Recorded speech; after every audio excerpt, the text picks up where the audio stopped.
అందుకే 8వ తరగతి చదువుతున్నప్పుడు చాలా లెక్కలు ఏం చెప్తున్నారు, 8వ తరగతిలో 100కి 25-30 మంది పిల్లలకి 2వ తరగతి స్థాయిలో ఒక చిన్న పాఠం, తెలుగు అయితే తెలుగు, ఇంగ్లీష్ అయితే ఇంగ్లీష్లో ఒక పేరా చదవమంటే చేత కాదు వాళ్ళకి. దాన్ని అర్థం చెప్పమంటే తర్వాత చూద్దాం, ముందు చదవమంటే చేత కాదు. 8వ తరగతిలో 2వ తరగతి స్థాయి 100కి 30-40 మందికి ఒక చిన్న తీసివేత రాదు, 100కి 50-60 మందికి చిన్న భాగారం చేయడం రాదు. అన్ని గవర్నమెంట్ స్కూల్స్, ప్రైవేట్ స్కూల్స్ అన్ని స్కూళ్ళు కాస్త తేడాలు తప్ప.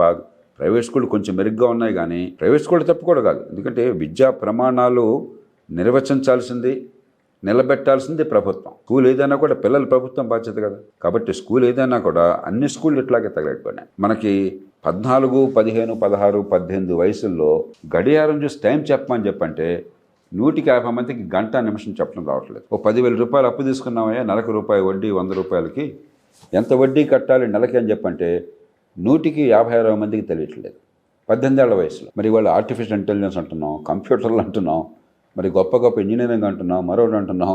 మీకు కనీసం బతకటం చేత కాకపోతే, ఈ చదువు వల్ల మీ తెలివితేటలు ఏది వికసించకపోతే, ఏ రకమైన స్కిల్ లేకపోతే ఎట్లా బతుకుతారు?